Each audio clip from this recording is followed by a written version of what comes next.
Around the year 803, a delegation of Arabs arrived in the city of Aachen in modern Germany. They were from Baghdad and had come to meet with Charlemagne.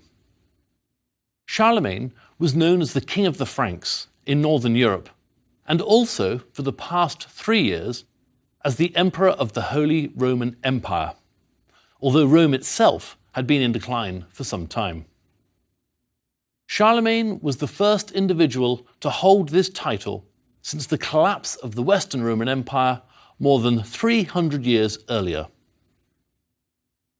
The greater European power now resided to the east in Constantinople, in the form of the Byzantine Empire, which is sometimes referred to as the Eastern Roman Empire.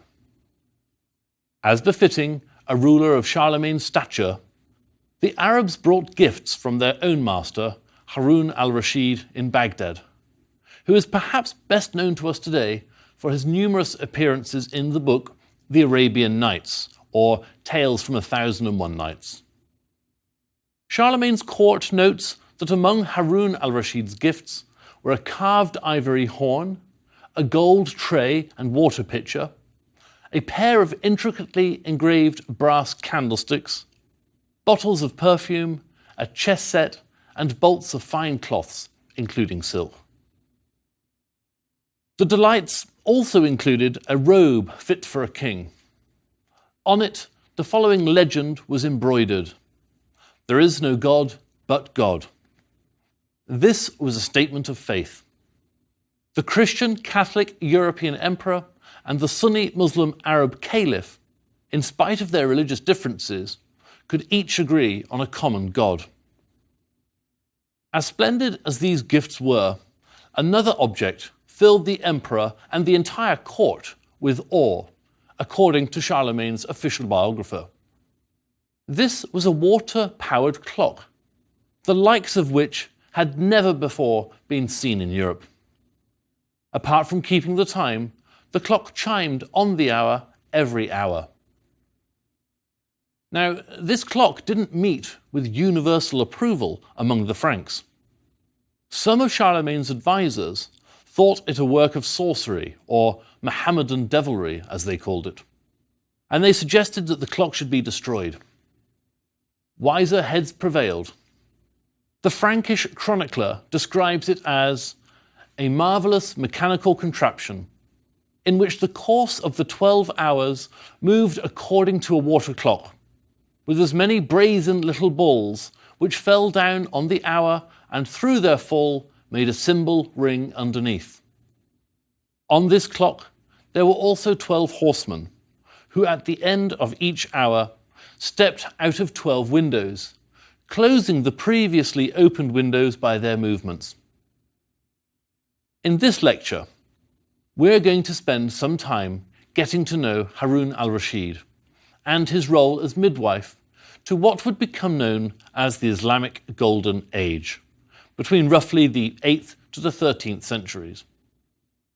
It was an era of shining intellectual, cultural, and technical innovation.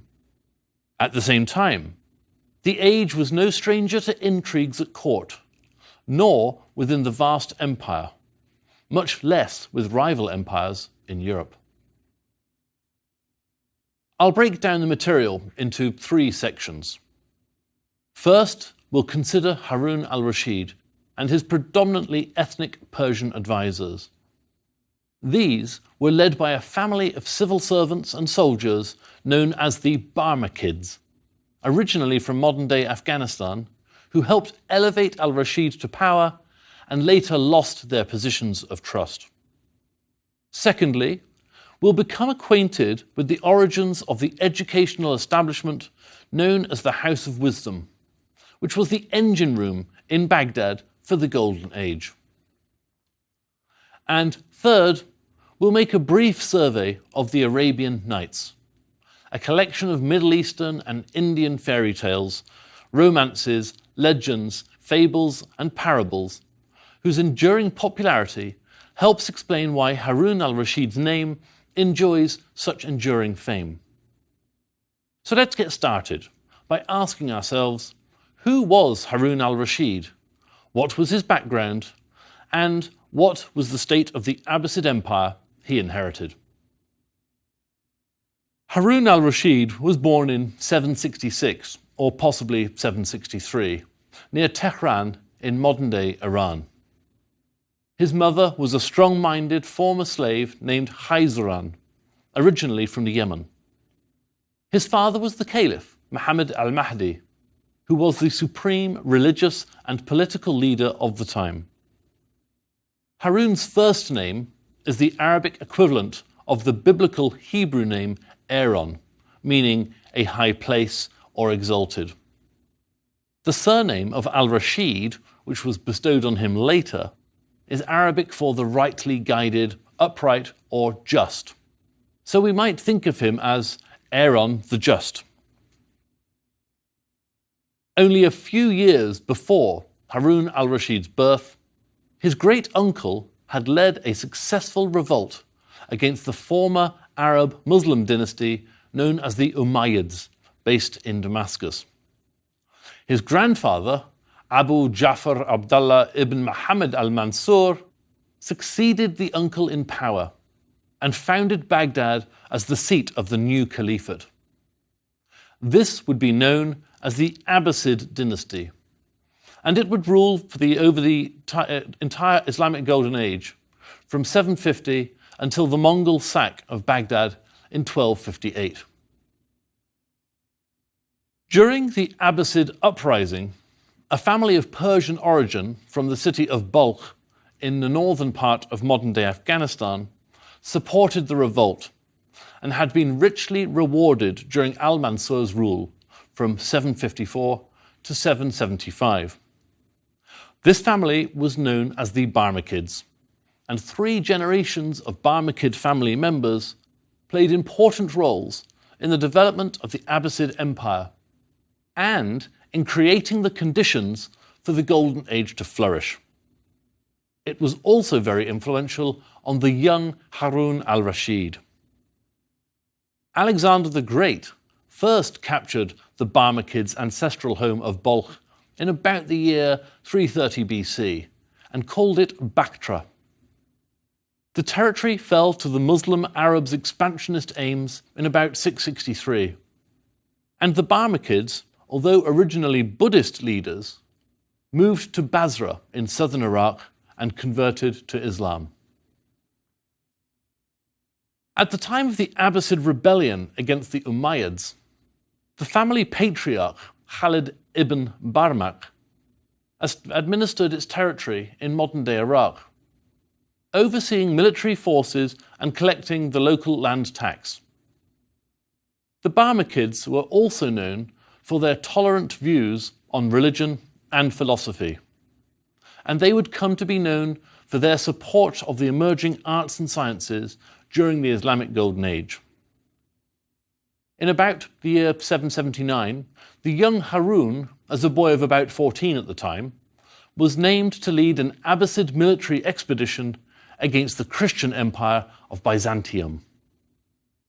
He was accompanied by Khalid ibn Barmak's well-trained and capable son Yahya, who looked closely after his royal charge and ensured that the mission would be hailed as a success.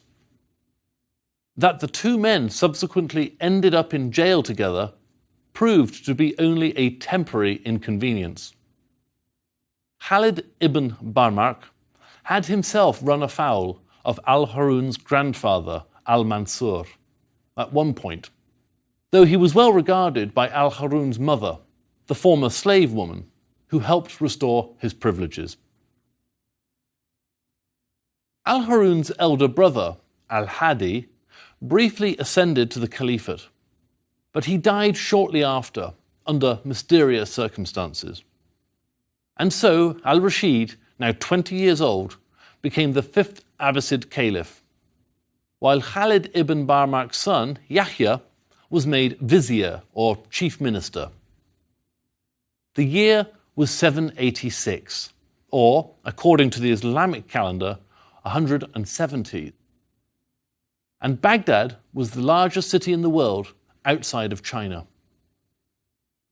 From its carefully planned foundation just 2 decades earlier, Baghdad had grown into a sprawling metropolis with a population of between 800,000 people and possibly as many as 1 million. And the greater Abbasid Caliphate stretched from modern-day Morocco in the west to modern Turkey in the north and eastwards across Persia and Afghanistan into Pakistan and up to the Aral Sea and portions of Central Asia. About 20% of the world's population lived within the Abbasid Caliphate at its peak, which covered 8% of the Earth's land surface. That notwithstanding, the Arabs themselves still lagged behind the artistic and cultural achievements of other civilizations, such as China, Byzantium, and Persia, reflecting their very recent emergence as a world power. One result is what we might characterize as awe in the face of older, grander civilizations, and sometimes, perhaps, even feelings of inferiority. Consequently, Harun al-Rashid's fondness for and appreciation of Persian civilization can be seen as influencing his decision to surround himself as caliph with Persian advisors, most notably the Barmakids. In my introduction, I described the House of Wisdom in Baghdad as the engine room of the Islamic Golden Age, and so it was. Although the heights of this golden age lay a generation or more ahead, al-Rashid's caliphate was empowered by a large degree of territorial security at home and an overflowing treasury, as well as the new caliph's love of learning, particularly poetry, and the pleasure he took in listening to the tales of popular storytellers. And so, among al-Rashid's contributions to the Islamic Golden Age were the first steps he took toward establishing the largest depository of books in the world in Baghdad.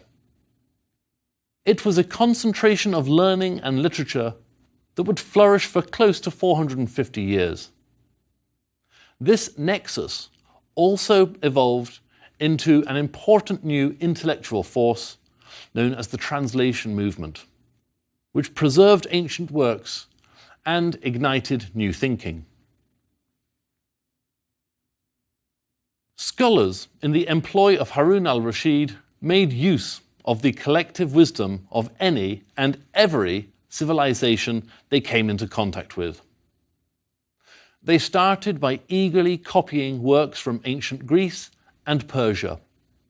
From there, the net spread, taking in texts for translation in the Chinese and Indian languages, as well as a multitude of Middle Eastern languages, including Hebrew, Aramaic, Syriac, and Assyrian. The Caliph himself was said to be personally interested in poetry and philosophy. But he also employed scholars to conduct original research in a myriad other subjects, including astronomy, astrology, medicine, physics, mathematics, geology, and metallurgy. Indeed, Harun al-Rashid paid for the construction of astronomical observatories. Even now, almost 1,300 years after Baghdad's rise, and 850 years since its fall, I can feel cash-strapped scholars and researchers the world over turning green with envy.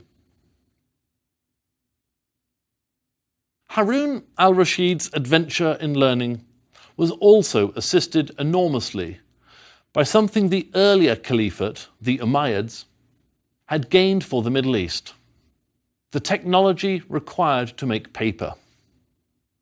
Imported from China, either immediately after the Battle of Talas in 751 or very shortly thereafter, affordable papermaking on a large scale radically altered the translation process and made possible widespread transmission through the simple expedient of producing multiple copies of any title. Scores of scribes were necessary for this translation work and for the production of multiple copies of individual titles. Non-Muslim, Jewish, Christian, Zoroastrian, and other scholars were all employed and well paid. These were not unwilling workers, scribes as galley slaves chained to their desks. Quite the reverse. Such employment was very much sought after, regardless of race or religion. It shouldn't come as a surprise to you that when members of Baghdad's wealthy elites saw the interest and investment Harun al-Rashid was ploughing into scholarship, they too decided to throw some money in the same direction. It's funny how discovering one has a common interest with one's monarch can loosen the purse strings. Soon, wealthy merchants and military men were sponsoring their own scholastic efforts. After starting with translations of mathematical and tactical manuals from Persia, India, China, here too, locals soon produced their own new work. And while many of the greatest advances of the Islamic Golden Age were yet to come, I can't go wrong by listing a few of them.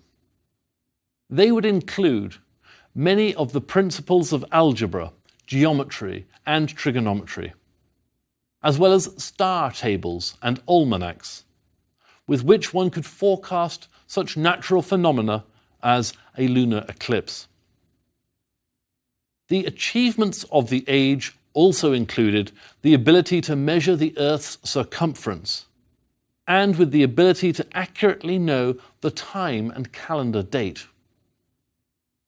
One of the greatest of these advances was not specifically embedded in the arts or sciences at all, but rather in human conduct. The Islamic Golden Age represented a time and place in world history when faith and reason, religion and science, were allowed to peaceably coexist. In the sprawling collection of folk tales known as 1001 Nights, which have provided delightful storytelling opportunities for centuries and kept many a lamp burning, Harun al-Rashid is depicted as a powerful caliph who walks among his people in disguise at night. His royal court exudes opulence and perhaps a hint of menace. Many Western fantasies about what used to be called the Orient come from these tales. And if there's intrigue in the air, then Harun al-Rashid is at the center of it. Interestingly, Harun al-Rashid comes out of these stories looking pretty good. He is often set among trusted friends, such as his Persian viziers, and hard-drinking poets, including those who represent the state and others who challenge its norms. The overall suggestion is that he was a beloved character, or at least looked upon fondly by his subjects. Indeed, he is often presented as a sympathetic, thoughtful ruler. Known formally as 1000 Nights and a Night, or in Arabic as Alf Layla wa Layla, there's no definitive collection of these stories. In their first centuries of existence, the tales existed solely in the oral tradition of storytelling. The collection grew over time, with roots in various places, including India, Persia, and the Middle East, and even, believe it or not, in Europe, where the earliest French translators invented and inserted stories of their own, beginning in around 1710 and continuing through the 18th and 19th centuries. The earliest fragments of the written Arabic texts comes from the early 9th century, and even after the stories were written down in Arabic, they weren't set in stone. The tales came west in the early 18th century, at which time Harun al-Rashid became a man whom Western poets and writers also loved to laud. Memorialized in poems by Longfellow, Tennyson and Yeats, and in novels from James Joyce's Ulysses to Salman Rushdie's Hārūn and the Sea of Stories, al-Rashid's fame continued to grow, including in films for children and adults alike. A short eponymous poem by Longfellow, in which the Caliph is reading and musing on great kings that have come before him, concludes with these poignant lines. O thou who choosest for thy share the world and what the world calls fair, take all that it can give or lend, but know that death is at the end. Harun al-Rashid bowed his head, tears fell upon the page he read. But not everyone harbours such great sympathy for this Abbasid dynasty, not historians nor his contemporaries. Reynolds A. Nicholson, the late English scholar of Islamic literature, considered al-Rashid a perfidious and irascible tyrant, whose fitful amiability and real taste for music and letters hardly entitle him to be described as a great monarch or a good man. Throughout his 23-year reign, revolts broke out in one corner of the Abbasid Empire or another, including in Egypt, Syria, and Yemen. The rival Idrisid dynasty established an independent territory in Morocco in the year 798, and another group, the Aghlabids, carved out a semi-independent territory in Tunisia just a year later. Al-Rashid further undermined his own legacy by devising a succession plan that envisioned one of his sons becoming the Caliph, or supreme religious and administrative authority, while another son would command certain provinces and some military forces. This was bound to end in disaster, and it did. Three great empires controlled vast swathes of the earth at the time. Byzantium, centered in Constantinople, with which al-Rashid frequently clashed, the Franks under Charlemagne from Rome in the north, and the Abbasids in Baghdad.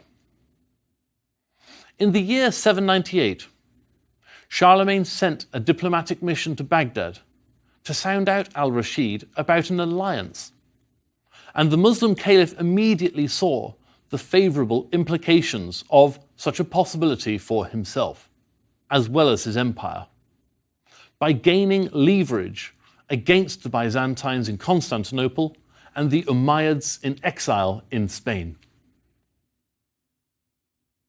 And so, al-Rashid decided to send a collection of very special gifts to Charlemagne over the course of 3 separate diplomatic exchanges.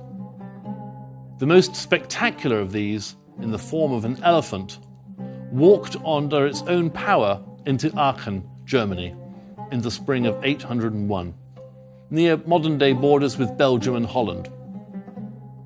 This is one historical artifact that sounds very much like something from the Arabian Nights.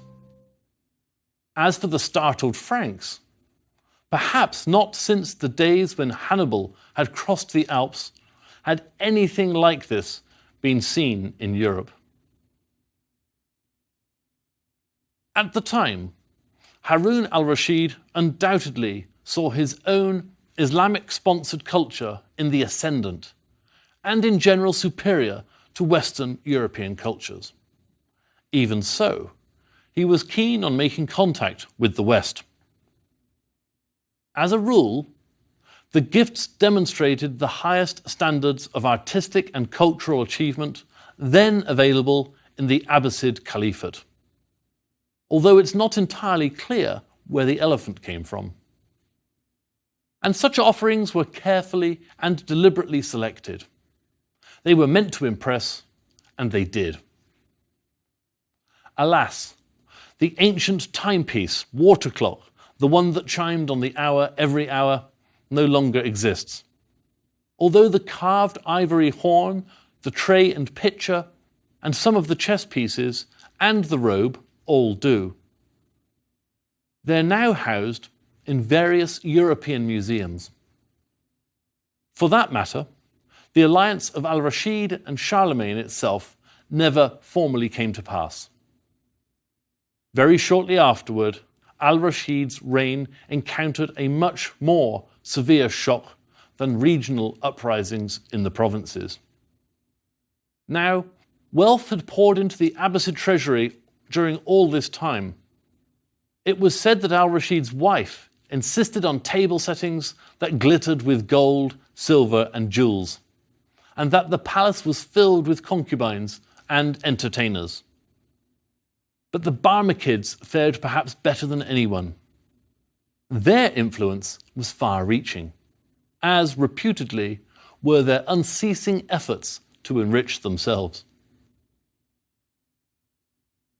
Al-Rashid's vizier, Yahya, had two sons, Al-Fadl and Ja'far, the latter of whom was known for his love of parties and good living, and who was particularly close to Al-Rashid. In a dispute whose particular details are lost to history, Al-Rashid ordered his dear friend Ja'far executed in 803, and parts of his body displayed in different parts of Baghdad. The father and brother, Yahya and Al-Fadl, were both imprisoned and died there. Then, in the fall of 808, Al-Rashid himself fell ill while on his way to putting down a revolt in Khorasan, in modern-day Iran, and he died shortly after. Baghdad would arguably reach the pinnacle of its cultural greatness under Harun's firstborn son and successor, Al-Ma'mun, who reigned for 20 years, from 813 to 833. Al-Ma'mun may have spent more money on the House of Wisdom than his father did. He might have attracted the Baghdad scholars in greater number, and scientific and artistic advances continued apace. But among the black marks on Al-Ma'mun's time in power would be that he secured rule only after a civil war saw him defeat and execute his half-brother, Al-Amin, under the ill-advised succession arrangement devised by their father. And even then, Al-Ma'mun took to persecuting Muslims whom he feared were disloyal or who didn't share his beliefs. This was a grim time, likened to the later Spanish Inquisition. Indeed, much of Al-Ma'mun's caliphate would be marked by a protracted civil war and the beginnings of serious financial and political worries for the Abbasids. Local governors periodically challenged the caliph's authority, producing upheaval that would see Baghdad fall into the hands of Shia rivals a few decades later. Al-Ma'mun also renewed fighting against the Byzantine Empire. So it's easy to see why later Muslim historians looked back on Harun al-Rashid's time as caliph as a favourable period by comparison. Now, some will say that the Arabs offered very little positive in the so-called Islamic Golden Age, merely cracking the whip while others did the work. But the far more important, exciting, and positive foundation of Baghdad's House of Wisdom is the idea that Harun al-Rashid wanted all of his multi-ethnic peoples to work together with scholars from other, often older, civilizations, and whose learning could be added to and enhanced by working with others, regardless of religious faith or ethnicity. Professor Hugh Kennedy at the University of London's School of Oriental and African Studies has said that Baghdad in the time of al-Rashid was both prosperous and innocent. Of course, I'm not sure how innocent Baghdad was, or indeed that any city is, come to that. And it very much depends on how one defines such a thing. But today, more than 1,000 years later, Harun al-Rashid, of all the names from early Islamic history, is probably the best known in the West. It doesn't matter if we're talking about caliphs or princes, generals or preachers, wise men, fools, or anyone in between. The fifth Abbasid caliph and the founder of the House of Wisdom holds a unique place in the popular imagination. Perhaps even stronger in the West than it does in the Muslim Middle East.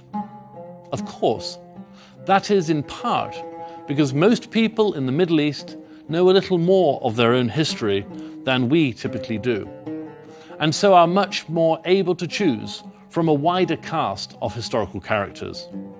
But oh, those Arabian Nights, they do hold a mixture of truth and fantasy.